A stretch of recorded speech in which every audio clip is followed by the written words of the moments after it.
ask away. I'm going to start recording now. I'm trying to remember. You got it. It takes, I want to say I already talked about this portion here, and we talked about the external features and the surface of the heart here. I'm going to run through some of this stuff with you. Some of this should be reviewed, so I'm just going to kind of go through this here. All right, when we talk about some of the items, and most of this is what you're going to be responsible for. Okay, so when we're talking about the big vessel here, that is the ascending aorta, the arch of the aorta, and then the descending aorta is back here. Superior vena cava is going to enter into the left atrium from the superior portion of the atrium. The inferior vena cava is going to enter into the right atrium from the inferior portion, bringing blood from those regions here. You can see, all right, the majority of this is going to be the right atrium, this wrinkled portion. Okay, that's the right auricle. Okay, and then the majority of what we're seeing on the front of the heart here, that's going to be the right ventricle. The left ventricle kind of peeks around here. This is a good anterior view here of the heart. Then we've got the pulmonary trunk here that splits into the left pulmonary artery and the right pulmonary artery going over here. Those will head towards the lungs. You can see the left auricle, which is that wrinkly kind of extension coming off of the left atrium right here. Okay? All right. There we go. We'll do some labeling. If you have your atlas in front of you and you have it labeled, did we already do this view? This looks familiar. We already did this one, didn't we? All that should be labeled? Okay, all right. Well, I just repeated everything that I did last class. Okay. So, all right. Let's move on to, did I do the posterior view, though? It would look like this. Like this stuff here. Does that look familiar? No? Okay. All right. Let's do the posterior view. Okay. So in the anterior view, we saw a lot of the right side of the heart, the right atrium, the right ventricle. Okay. So therefore, when we do the posterior view, we're going to see the left atrium and the left ventricle. All right. Important thing, remember we were talking about the apex of the heart, which is that tip where the two ventricles meet, and it kind of points off to the left side here. All right. The base. All right, the left atrium is going to pretty much be the base of the heart. And I'll show you, I'm going to come right back to the slide here. So this right here, all right, is the base portion of your heart. That's the left atrium. That pretty much makes up the base. And then way down here is the apex. Okay? Number 9 is showing the apex down there. All right? So from the back side of the heart, we're also going to be able to see very nicely the pulmonary veins, okay, that are going to be carrying the oxygenated blood from the lungs to the heart. We'll also be able to see both the superior and inferior vena cava very nicely along with the pulmonary arteries, all right. And then we haven't talked about this, but the interventricular sulcus is going to be, a sulcus is a kind of like an indentation or a depression to something, all right. Up until this point, mainly when we've talked about sulci, we've talked about it from the bones, all right? But now we're going to see soft tissue sulci, all right, when we're dealing with the heart. And then inside the intraventricular sulcus, on the posterior or the back portion of the heart, we'll see the coronary sinus. And that's going to be an area where a bunch of the veins, the coronary veins, are going to drain into, all right? And it's kind of like a collecting pouch here. Okay, so we look on our drawing here, all right? This pretty much going around the top half of the heart, all right, right through there. You'll see an indentation. It's tough to see because blood vessels are occupying the space, all right? That's going to be the sulcus, the coronary sulcus, all right? So we'll see blood vessels. On the back portion here, all right, that's the coronary sinus, and it sits in the posterior portion of the coronary sulcus. Let me run through a couple of these, and this should start to look familiar to you when you're looking, but you need to become familiar with the different angles of the heart, okay, because it can be somewhat confusing. So certain landmarks to use, I like to use, me personally, the superior and the inferior vena cava. That tells me I'm on the right side of the heart, okay? And then I also like to use the left atrium and the coronary sinus here, because the coronary sinus sits right underneath the left atrium. So that kind of gives me an idea of where I am, all right, when we're dealing with the heart on the posterior versus the anterior aspect. And we'll talk about it when we get into the blood vessels, but you'll have certain blood vessels that will go down along the ventricles, all right? And usually where you see blood vessels descending along the ventricles, all right, they're not going to be, it's in your textbook, it's not in the, well, I'll show you another slide version of this, all right? You'll have the slide in your atlas, all right? These blood vessels, usually when you see them descending along, all right, except for one area, they'll descend in between where the ventricles are. It's called the ventricular septum when we're looking at the inside of the heart. And I'll hit that with you. All right. So what's on the test will be the lab atlas? Not everything. This could potentially be on there. I can't promise you. Because there's always slides on there that aren't in the atlas. You know. What'd you say? I wish the atlas had More? Yeah, then it would cost you guys more money. I don't care. I know. When I took it the first time, it was hard. Oh, you serious? Oh, that's how you learn, by labeling it, drawing it in there. That's the best way. That's why, again, I know some of you folks do, some of you don't. Before you come to lab, you can do those labeling exercises, those soft chalk exercises in the course content. That'll help. Okay, so left atrium, base of the heart. You've got your right and left, all right, pulmonary veins bringing blood to the heart that's oxygenated, all right. You can see here we have a left pulmonary artery, all right, that's leading away from the heart towards the lungs. You got the left pulmonary artery on this side, the right pulmonary on this side heading towards our superior vena cava. Here's the inferior vena cava, okay. You can see part of the right atrium kind of peeking around here, okay. Then right below it over here, all right, that's going to be the right ventricle. All right, and then you got your left ventricle right over here. And I'm trying to think of anything. Oh, then obviously the aorta. All right, the arch of the aorta is going to be this middle part. When it starts to go down here, that's going to be the descending aorta. All right, and then the coronary sinus, this kind of like sac-like structure in which you can see all these veins coming to. All right, and that sits in our coronary sulcus there. All right, so let's talk about the sulci of the heart, or sulci, depending on how you pronounce that. Okay, so real simple. This is an anatomical landmark that is going to separate both the atria and the ventricles. So it's an indentation, a soft tissue indentation in our heart, and it goes around the entire circumference of the heart. And so we're going to see blood vessels in there. Now this goes around the heart like this.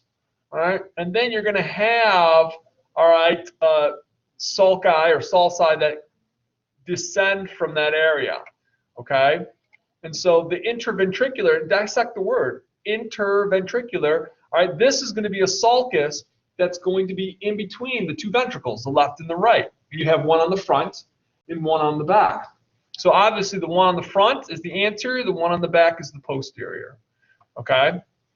And they're pretty much going to go from the coronary sulcus all the way down towards the apex of the tip of the heart there. All right, now we can do some labeling, okay?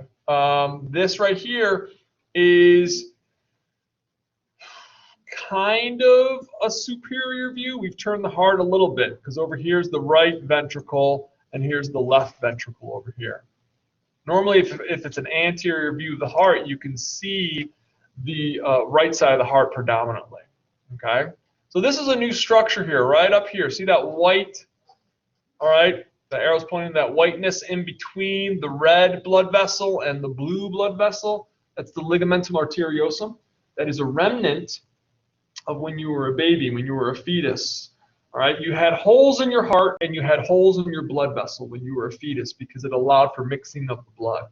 As soon as you're born, as soon as you take that first breath, you release prostaglandins, and those prostaglandins get into your circulation, and they immediately cause the closure, all right, of the holes in your heart, and then this structure here deteriorates, shrivels up, okay? and it closes off because there's shunting of blood between the aorta and the pulmonary trunk. Well, that's not there anymore. Because remember, one's oxygenated, one's deoxygenated.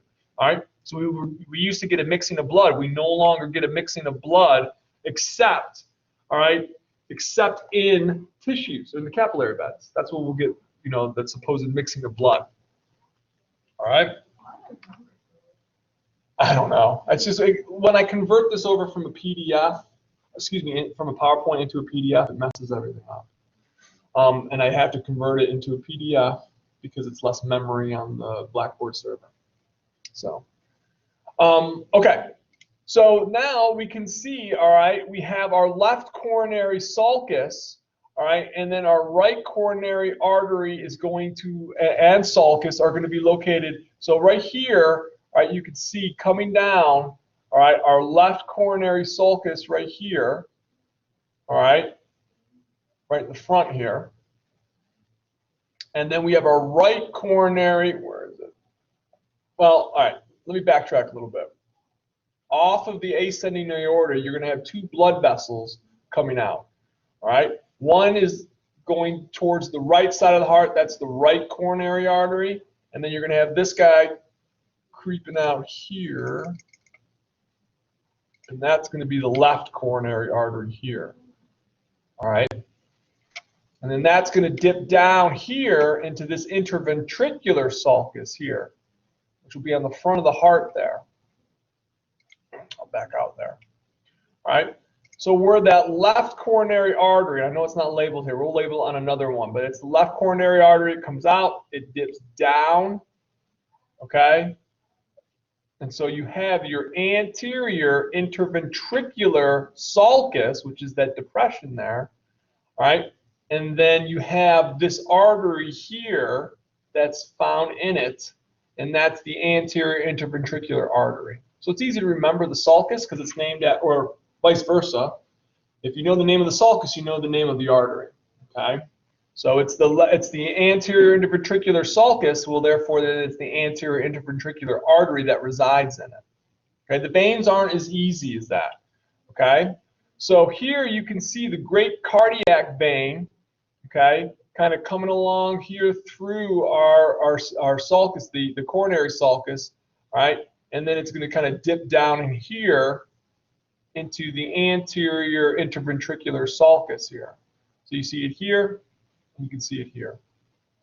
How I remember it, the anterior interventricular artery, this guy right here, this artery, does anyone know the other name for that artery? If it bursts, it's bad. Called the widowmaker. Has anyone ever heard that term before? The widowmaker? All right. Essentially, I had a patient whose father was a truck driver, so he didn't take very good care of himself. Not to assume that all truck drivers do, but his widowmaker blew on him when he was driving the truck. Good news is he crashed the truck, unfortunately. Good news is he was dead before he crashed the truck. Bad news is he was dead. You know, that's just how bad. Like when that thing goes, you're gone, okay? And we'll talk about more about what it supplies and everything later on, okay? So anterior interventricular sulcus, anterior interventricular artery, okay? And then we have our great cardiac vein right here, the coronary sinus over here, and then it comes down and descends into, all right, our anterior interventricular sulcus right here. There's the great cardiac vein. And then way over here on the edge, you can see, all right, it's not the best view, all right, of the anterior cardiac artery. But we call it that because, again, this is not an anterior view of the heart. If we were to twist the heart a little bit when it's anatomical in us, we can see, all right, this vein here, and we'll see it better from an anterior view. This is not the anterior view. It's just rotated a little bit. It's not the true anterior view because normally you wouldn't see this much of the left ventricle. What does that V? Just vein. Yeah, you could put VV for vein or just V. And oh, by the way, you don't have to write out artery. I said this on Monday, I think. Okay, just in case you guys weren't in class. You don't have to write out artery or vein. You can just write out A or V, okay? All right, we already looked at this view here. This is the posterior view, okay? Layers of the heart. I feel like, did I not? I feel like, okay, all right. All right, okay. There's more labeling to do. I was like, that can't be all the labeling for the heart. All right. Did I label? We did this one. I keep feeling like I missed one for the blood vessels. Did you send the one from Monday? The Quizlets? No. Yep, it's posted. No, it's posted. All right, no, I guess. All right. More to come, more to come. Okay, so let's jump into the layers for the heart wall here, okay? All right, we're gonna learn, we briefly talked about the different layers that covered the hearts, you know, when we talked about the pericardium. All right, the fibrous pericardium, the parietal, and the visceral pericardium. All right, now we're going to talk about the layers of the heart wall, and then we're going to talk about, first we'll start talking about the thickness, and as you can tell here from our drawing, all right, when we're comparing the left and right side of just here of our ventricles, look how thick the left ventricular wall is. It's huge compared to the right. If you have a right ventricular wall that's thicker than the left, that's a problem. That's a pathological problem. And it usually means that there's something going on in the pulmonary circulatory system. Okay, you could have fibrosis of the lungs, and it's causing more difficult for blood to circulate through the lungs. And of course, what's the heart going to do when it's trying to get blood to a certain area? It's going to pump harder. And what happens to muscles when they work harder, when they work out more? They get bigger, hypertrophy, right? Okay, so normally the left ventricular wall should be thicker than the right. Okay, if you ever see where the right is thicker, that's a problem. That's going to be for the right side circulation, which is the pulmonary circulation. Left side is the systemic circulation. Okay, so in general, the ventricles will have a much thicker wall than the atria because they have to pump the blood. All right, at least the left side, the left ventricle has to pump the blood out to your whole body. Okay, the right ventricle just has to pump it to the lungs.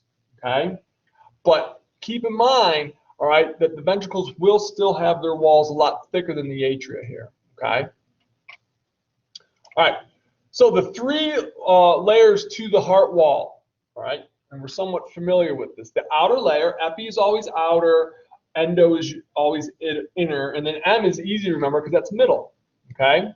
So the epicardium, that is the visceral layer of the serous membrane, okay? So as we know, if it's a serous membrane, it's automatically going to be made up of simple squamous, okay? We also are mixing in some areolar connective tissue there. That's a loose connective tissue, okay? And you will see some fat around the heart too. Okay, because adipose tissue is what is one of the great functions for adipose tissue? Insulation is one, but pardon? Protect, like cushioning, yeah, that's another. But energy, it's a great storage site for energy. Okay, remember our body starts to break down the lipids that are stored in the adipocytes, right? So we'll see that around the epicardium there. Okay. All right, the middle layer, we learned this last semester or in 210, that's cardiac muscle. Okay, cardiac muscle is involuntary muscle. It is striated, so there is myosin and actin cross-bridge sarcomere formation going on there, all right? But it is involuntary, you can't control it, okay? But it has tons of mitochondria in it, tons. All right, we all know its job, pump the blood, okay? Endocardium, this is the inner layer, all right? And so again, all right, it is made up of simple squamous epithelium, and it's going to have areolar connective tissue in there. That's a loose type of connective tissue, all right? But the part is you're going to see this lining the interior of the entire cell, all the chambers of the cell, and it's also going to line the valves themselves. And a cool fact is that the simple squamous epithelium there is contiguous or continuous with the lining of the blood vessels. Blood vessels are lined with simple squamous epithelium. We call that endothelium, okay? So that's what we're talking about with our endocardium, endothelium, all right? It's going to have that contiguous lining for all the blood vessels as they exit out or enter into the heart, okay? All right, so a quick sampling of our heart wall here, all right? So you can see the innermost layer here. Here's our simple squamous epithelium, okay? And then it'll be endothelium when it lines the blood vessels there. Then you can see, now, here's a good question for you. Will you find blood vessels in epithelial tissue?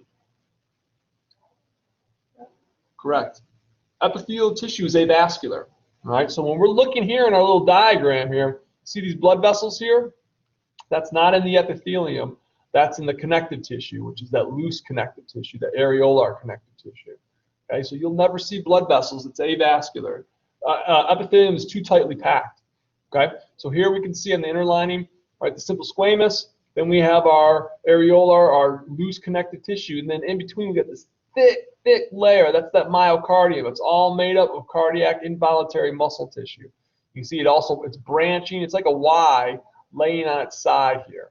And that's what we'll see, all those intercalated discs.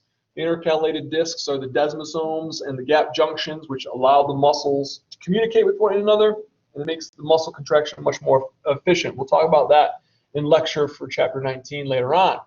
And then our outer layer here, all right, this is our epicardium, all right, and we can see you have, all right, here is our simple squamous epithelium, all right, that's going to be the visceral layer of the serous pericardium there. Then we have some blood vessels here, and that's made up of the areolar connective tissue, and then we have some adipose tissue in there.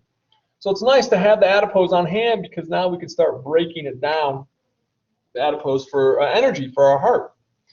All right, so this is just another model that we're showing you, all right, for the heart wall. Inner layer, here's that simple squamous with some of that areolar connective tissue. Here's our myocardium in the middle, right? And then you can see here in the outermost layer, all right, we have our parietal pericardium or the epicardium, all right, with some of that loose connective tissue in there.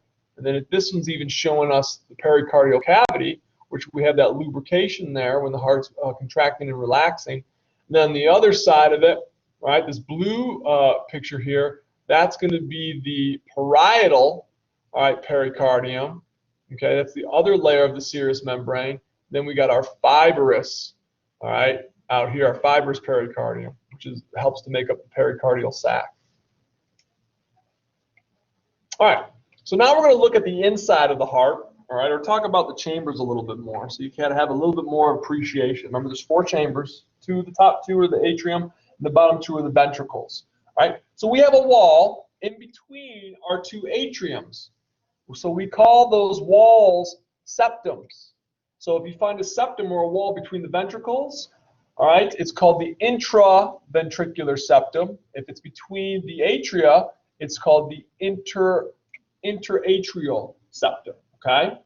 Important to know this because when we're going to revisit the wall in between the atria, because when you're a baby, you have a hole there. Has anyone ever heard of the tetralogy of Fallot? You've heard of the tetralogy of Fallot? Well, Oh, you're talking about the foramen ovale. Yep, we're going to talk about that. So, anyways, when you are a child, or no, I shouldn't say a child, excuse me, when you are inside mommy, when you are a fetus, okay, you have a hole, all right, in the intraatrial septum there, okay? So there's a hole there. When it's a hole, what do we call a hole in the bone? A rounded hole in the bone. Foramen, okay? So when the fetus is in mom, there's a hole there, so it's called the foramen ovale, okay? When you're born, it shuts down, all right? The 2 flaps of tissue come together, and they grow, I won't say they grow together, but they attach themselves, and they essentially will fuse together. And that will shut off that foramen, and then now it's referred to as the fossa ovalis. It's just a depression. All right, we'll see it when we're labeling, okay? But at one point, there was a hole. Now, of course, sometimes it doesn't seal up all the way, okay? When that occurs, It depends on how bad it is. You might have to have surgery. Okay? So this is in the right atrium. We can see the fossa ovale. So it almost looks like a thumbprint, like someone pressed their thumb right into the septum there. Okay? So you have these muscles. Okay? A good portion of the atrium is smooth, but then you have these kind of ridge-like structures, all right, these muscles, and those are called the pectinate muscles. All right? We'll see them on the front side of the atrium, all right, but also we'll see a lot in the auricle, that wrinkly extension that comes off of the right atrium. Okay? All right. Also, as you recall, all right, deoxygenated blood, all right, gets dumped into, if it's entering the heart, it gets dumped into the left atrium, all right, and it comes, the majority of it comes from the superior vena cava and the inferior vena cava. But don't forget, your heart has its own circulatory system. Okay, we haven't talked about it yet up until this point. All right, remember those coronary arteries and veins that we were just looking at? All right, all the veins drain into the coronary sinus there. And then the coronary sinus will dump its blood into the right atrium there. So you'll see a little opening here, all right, or the entrances for the coronary sinus, but also obviously for the superior vena cava and the inferior vena cava. And then there's one exit from this chamber, and that leads down into the right ventricle. Okay, and there's the valve that separates them. It's going to be the right atrial ventricular valve. And the right atrial ventricular valve has how many cusps? Do you guys remember? Or flaps? Cusps, flaps. 3. It's got 3. Okay, that's going to come into play here in a moment. Okay. All right. Let's do some labeling here. Okay. So this is kind of like a superior anterior view here. All right, I think by now we're all pretty comfortable with this structure here. That's the superior vena cava. Okay, so we can see, all right, I'm just going to go through the numbers here. We can see the right atrium. Here's the right auricle, all right, attached to the right atrium. All right, coming to the other side, all right, we can see the base of the heart pretty well. All right, and here's the left atrium, where the pulmonary veins are entering in. Okay, superior vena cava, pretty prominent on top. Okay, then we have our left and right pulmonary veins entering in. All right, then you can see now we cut the pulmonary trunk and the aorta off, so we could show you the valves, all right, that separate, all right, the ventricles from what we call the great vessels. Okay, so the red one, okay, that's the aorta. Okay, so we call this valve, then it has 3 cusps. All right, we call that the aortic semilunar valve. Makes sense because it's blood's traveling from the left ventricle into the aorta. We come to this blue vessel here. All right, so we call that obviously the pulmonary semilunar valve. Again, 3 cusps. All right, so these valves each have 3 cusps each. And then if you look close here at our aorta, you're going to see 2 blood vessels, all right, coming off. They're on the outside of the heart, on the outside of the valves. Okay, there's little holes there. All right, it's not inside the ventricle, it's outside. So this one that's going off here and heading towards the right ventricle and the right atrium, wrapping around heading towards the superior vena cava, that's the right coronary artery. And the one here going down this way, heading towards the left side of the heart, that's the left coronary artery. Okay? Any questions about that? Not too bad? Where's The right atrium, you can barely see it. Well, the auricle is considered part of the atrium. This is the auricle here, but the right atrium is kind of back in this area here. You'd see it better if this was a true anterior view. We haven't rotated the heart enough. All right, so let's talk about the right ventricle now. So now blood drains into the right ventricle from the right atrium. And a couple of the characteristics that you're going to notice here now, and this is one of my favorite facts here. You've got this characteristic, what's called Trabeculae Carnage. And I'm going to come right back to this picture here. If you notice here on the heart, you can see here down in the ventricle, see all these ridges down here? See all those ridges throughout? If you take your hands and bring your hands together, mine are making a kind of a weird noise. That's a suctioning noise. You can do it on your own hand. And so if our heart chambers were all smooth, every time they contracted, that would actually create the possibility of a suctioning type of action occurring. But since it has these ridges here, we can't get a tight seal when the heart wall chambers come together. So that reduces considerably the possibility of that suction occurring, because we don't want that. That causes, because now the heart should only have to work to contract, and when it rebounds from that contraction, that should be all passive. But if it had a suctioning going on, then it would have to work in both directions to pull those two. You ever taken a plunger and stuck it on the ground, try to yank it off, because of that suctioning capacity? That's what would happen if we didn't have this Trabeculae Carnage there. I don't know, I find that interesting. Again, I'm weird though. I find all of that kind of stuff interesting.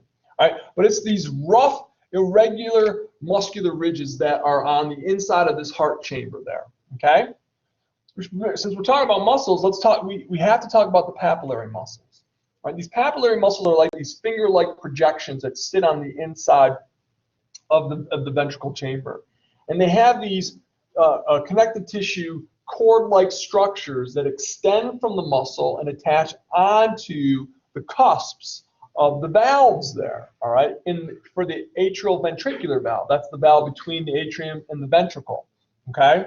So these muscles here, all right, are going to have three papillary, or these hearts should have three papillary muscles because there's three valves. Not valves, three cusps to the valve. Okay? And what attaches the papillary muscles to those cusps are these guys here. There's two, you call them either the tendinous cords or the chorda tendineae. All right? All right, and they're just going to be that connective tissue, mainly collagen, that it just attaches, all right to the AV valve. All right, and then from there, all right, blood will exit out of the right ventricle through the pulmonary semilunar valve out into the pulmonary trunk. Okay. All right, left side's a little bit easier. Okay. So the left side, left atrium, has its version of the pectinate muscles. All right, they're going to be in the auricle there. All right, we're also going to see where, now remember, the left side is oxygenated blood. Okay, which means we're going to be receiving blood from the lungs. Okay, and any blood vessel that brings blood into the heart is going to be a vein. So the pulmonary veins are going to be bringing our oxygenated blood from the lungs here. Okay, and then it's going to dump that blood into the ventricle through the opening there of the left AV valve, also known as the bicuspid valve, also known as the mitral valve. You want to be familiar with those. Okay? So bicuspid means it only has two cusps, obviously. Okay? So when we go into the left ventricle, that means we're only going to have two papillary muscles, because we only have two cusps. Okay? And each papillary muscle will have its own set of chordae tendineae that will attach onto their own respective cusps. All right? Now, the whole point of the papillary muscle is to prevent the valves from opening up when the heart is contracting. Okay? They're not literally going to be pulling, I mean, they kind of are, all right? But they're not going to be opening or closing the valves. Okay? Their job is to prevent blood from backflowing.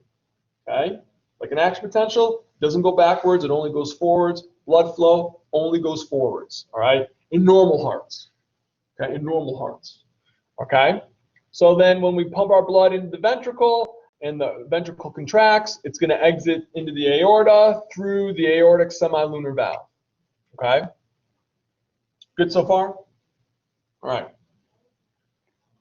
We're going to go through this. I'm not going to go, I mean, on this slide, I'm going to show you on the, well, I'm going to show you on this slide here a couple of things, then we'll go into the Atlas one. Okay, give you a little bit of a better. All right, so this is all the stuff that we talk about. I'm not going to worry about all these blood vessels here. All right, but a couple things. All right, so here you can see this little roughened area here. That's that pectinate muscle. All right, and then, but the majority of the wall is going to be smooth here. You see this little thumb impression here? That's the fossa ovalis. That used to be the foramen ovale. Then you can see a little opening here. That's the opening for the coronary sinus, for the coronary blood, all right, to flow into the atrium. All right, we have an opening up top, opening down below. Superior vena cava, inferior vena cava. All the blood drains into here, okay? And then it's going to move down into the right ventricle through our right atrioventricular valve, moves down here, okay? You can see all over the place here how we have, all right, the papillary muscles, 1, 2, and 3. And so each of these papillary muscles attaches on to its own cusp of the right AV valve. And it has these tendinous cords here, or the chorda tendineae. All right, and then you can see the rough ridges here inside the ventricle. All right, that's the Trabeculae Carnage. Okay. And then we have our pulmonary semilunar valve. All right, and that pumps it out to the lungs, gets oxygenated, comes back through the pulmonary veins, the left and right pulmonary veins, gets dumped into, all right, our left atrium. Okay, and then it'll enter as it comes into the left atrium, and then it moves down here into the left ventricle. Okay, same characteristics. You know, we have papillary muscles, but in this case we only have 2 because there is 2 cusps to, all right, the left AV valve, mitral valve, bicuspid valve. Okay, then the heart contracts. You can't really see it, but it pumps out the blood through the aortic semilunar valve, right, into the aortic, into the ascending aorta. So let's look at that, our lab manual. Okay.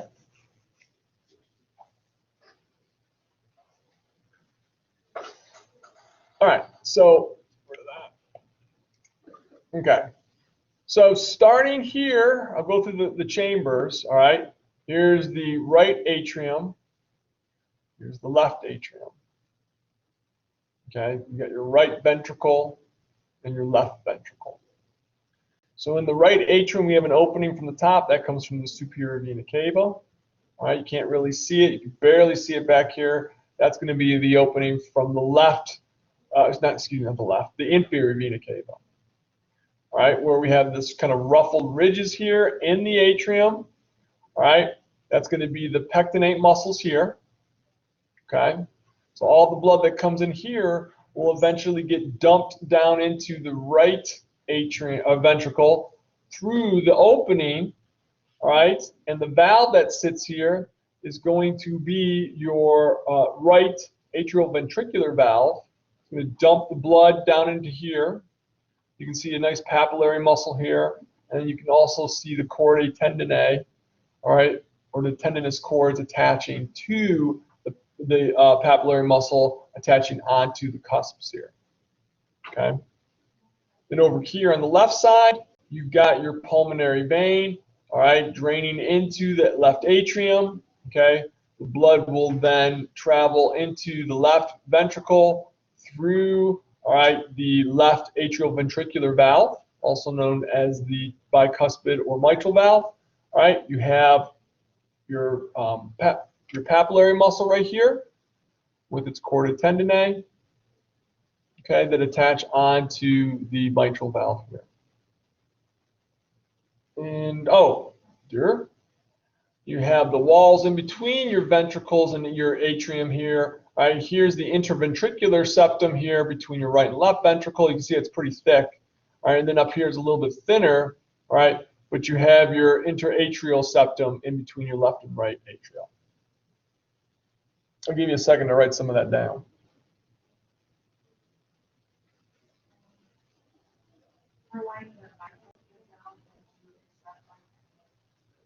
Yep, bicuspid, mitral, or the left, and even for the right atrioventricular, you can call it the tricuspid.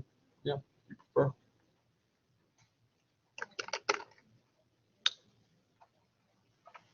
So So, will you do questions of like, what's another name? No, I wouldn't do that to you. Now, and like I said, don't be surprised if you write it down and it marks it wrong. Well, you wouldn't know until afterwards. But if it were to mark it wrong, because it just might not be one of the answer choices in the answer bank, you know? Because there's so many different ways. You'd be surprised when it comes to some of these structures here, especially if they have like 3 names, like the left AV valve has.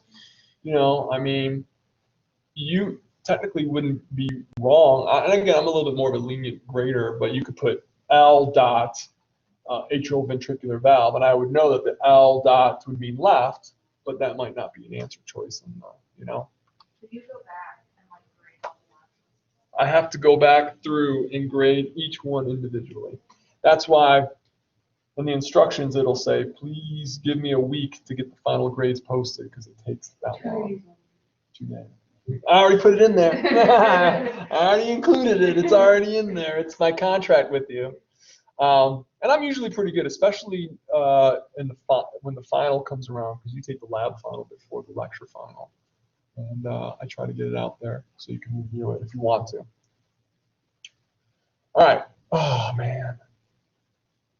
I'll try my best on trying to read this. I don't know why this does this. It does this sometimes when it copies. Look at that. I think I had too much to drink, doctor. Yeah, I know. It happened to another one of mine. Did it happen in here, or was it? No. I had this professor when I was in high school. I was taking AP American History, and there was a sign in the front of the classroom. It wasn't that big. It was maybe about as big as, I don't even know, like an exit. That's that clock over there.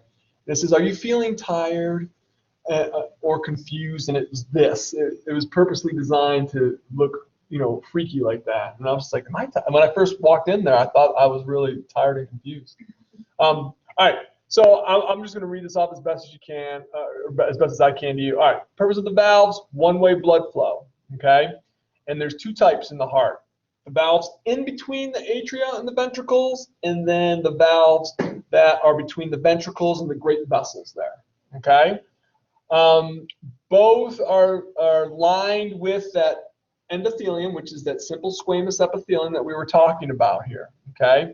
And they will have, oh man, that really is hard to read. All right. Oh, we'll start off with the AV valves. Okay. Simple. Valves are there for the purpose of creating a one-way direction flow, all right, for blood. So therefore, the AV valves are to prevent blood from flowing back into the atrium, because we want them to go, when the ventricles contract, we want blood to go into the great vessels, not back into the atrium there. Okay. This part here, the right AV valve, is basically telling you where it's located, and that it has 3 flaps. All right. And another name for the right AV valve is going to be the tricuspid valve. The left AV valve is the mitral valve, all right, or the bicuspid valve. Okay. And that's going to be between the left and right, or excuse me, the left atrium and ventricle. All right. And it only has the 2 flaps there. Okay. So what will happen is, think of it like this.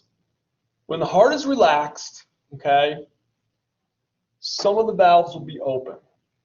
Okay, meaning, all right, when the heart's not pumping, the valves to the great vessels are closed, because we want blood in the aorta and the pulmonary trunk to flow back into the heart. So those stay closed when your heart's relaxed. But the AV valves are open, so blood will flow into both of the atrium. It's a simultaneous thing. Blood will flow into both the atria at the same time. But if those valves are open, it'll flow into the atria, and then it'll go into the ventricle. Okay. Eventually, the pressure in the ventricles, and this, I'm kind of getting into the heart cycle, and I'm going to back off here in a moment because I don't want to get too far into it. But eventually, the pressure will start to build up in the ventricles, and the pressure in the ventricles will be greater, all right, than the pressure inside the atria, and the valves will close. Okay, and the atria will continue to build up, all right, pressure, because blood is flowing in. Then eventually, it's like if you push hard enough on that door, if it's not locked or anything, and it's not all the way closed, it'll open up. Well, enough pressure from the blood that's filling up the atria will overwhelm the valves, all right, and then the blood from the atria will pour into the ventricle. We'll get into all that later on, all right? So we'll keep that in mind. Well, anyways, when the ventricles contract, okay, all the valves are closed at the beginning of the ventricular contraction, okay? But remember that those papillary muscles and those chorda tendineae, all right, they're designed that as the ventricles contract to pull down on the AV valves so they don't open up, because blood is going to be pushing against the valves and it's going to try to push the valves open into the atria. But those papillary muscles are kind of pulling them down, like don't open. So the blood can't go that way. It has to leave out through the great vessels. And we'll talk more about that. Okay? So that's the purpose of those papillary muscles and the chorda tendineae, to prevent those valves from opening, to prevent backflow. Okay? Now we got some normal letters here. Okay? So our semilunar valves, these are the valves between the ventricles and the great vessels there. Okay? Same thing. Prevents backflow into the ventricles. Okay? So when the ventricles contract, the pressure inside the ventricles is greater than the pressure in the great vessels, so it causes them to open up, and it ejects the blood into the great vessels there. Okay?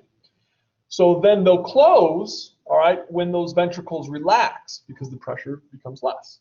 They fall closed there. Okay?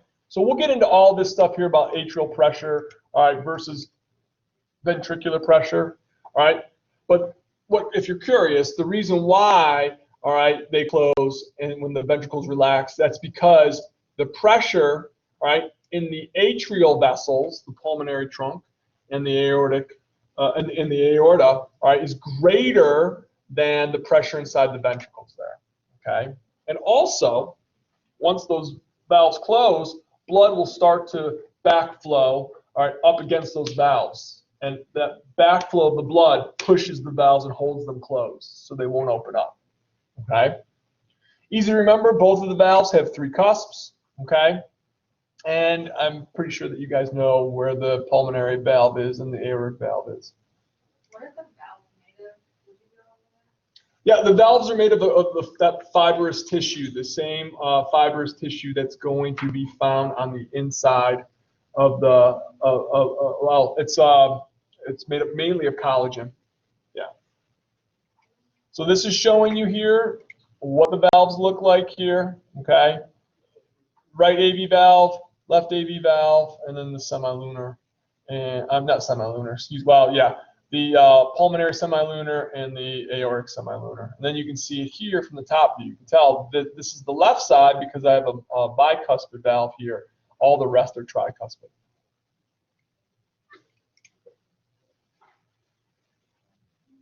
Okay. We already labeled this. Am I back forward? Do we have all this? Yeah. I don't know why I have 2 of the same ones in there. All right. And that one there. All right, but we haven't this one. All right, we're going back to the outside. All right. Now, basically, this view of what you're looking at for the heart is if you were the diaphragm. Okay, so this view of the heart is basically this was the if I'm the diaphragm and I'm just smashing the heart on top of me. This is that bottom view here. Okay, so what we're seeing here, all right, that's the inferior vena cava. You can see the right atrium really nicely right around here. All that's the right atrium there. Okay, coming over here, we can see some of the left atrium. All right. And you can see part of the aorta. This is the descending aorta. All right, it's hooked and it's coming down. Plus, I can see these smaller blood vessels coming off. Some of those are the intercostal blood vessels and arteries that are coming off of there. Okay. All right. So now what we're going to talk about are going to be some of our blood vessels, the coronary blood vessels here. All right. So as we know, all right, blood vessels like to sit in the sulci. Okay. So here, first one, what are we looking at? The right coronary artery. All right. So we're seeing that right coronary artery, and it's called the right coronary artery because it's going to be on the right side of the heart. All right, it's sitting, all right, in the coronary sulcus here. All Right? And along with it, you want to know this. There usually, when we're looking at a sulcus, there's going to be an artery and a vein. Okay? So with the right coronary artery, we're going to see the small cardiac vein that sits with it here. All right? Then our right coronary artery dips down and it heads into this interventricular septum here. Okay? And in that septum, we have two blood vessels. Okay? And so here we can see, all right, we have the posterior interventricular artery.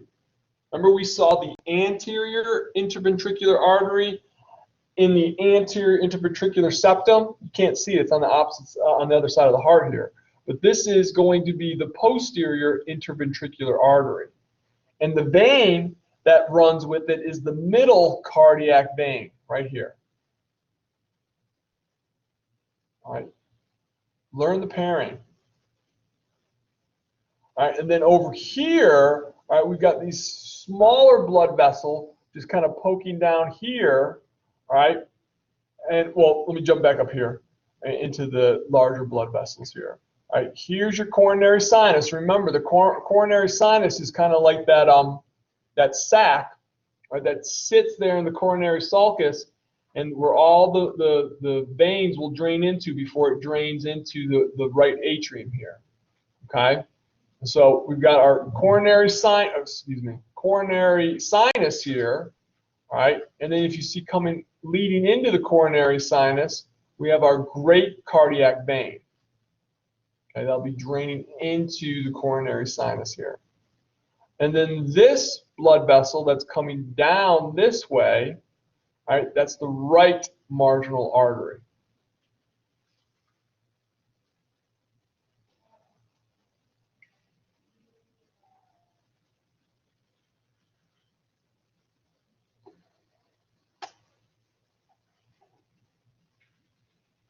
Questions so far? Still, nope. All right. What is 35B? Yep, 35B. That's all of that? That's this whole artery. As soon as it branches, all right, the posterior interventricular arteries, as soon as it branches, all right, it heads down here into the sulcus. All right, we call that the posterior interventricular artery. All right. And then you guys say that too? PIV. No. There wasn't enough room in there. That stands for, that's the posterior interventricular sulcus, the PIV. That's where these blood vessels are in. Keep in mind, all right, for a lot of these blood vessels, especially if they're in this region here, all right, and if you find them on the front or the back here, all right, for our purposes, because there's many other anatomical structures for the heart, we're just not having you learn all of them, all right? But this large one here, again, this is the interventricular sulcus. It's just that little depression in between both the right and left ventricles. You'll definitely know what it's pointing to, okay? If it's pointing to something that's red or blue, we want a blood vessel. If it's pointing to the space, okay? And if I don't feel like it was clearly marked, and enough people are saying it's a blood vessel when the arrow is clearly pointing to the space, then I usually don't count that question, all right, if you do get that question on the test. All right, but it has to be pointing to a blood vessel. And most times, it will say, it'll be pointing to something, and there might be in parentheses next to the question number, red or blue. Yeah. And that means it's pointing to the red or blue structure in there, okay? I don't want to, but I'm going to stop here because this is a whole new topic, and I really want to get into it, but I feel like it's just, I've asked a lot of you already today, and I've filled your brains up with a lot of stuff. So I will be sending out Quizlets tonight, and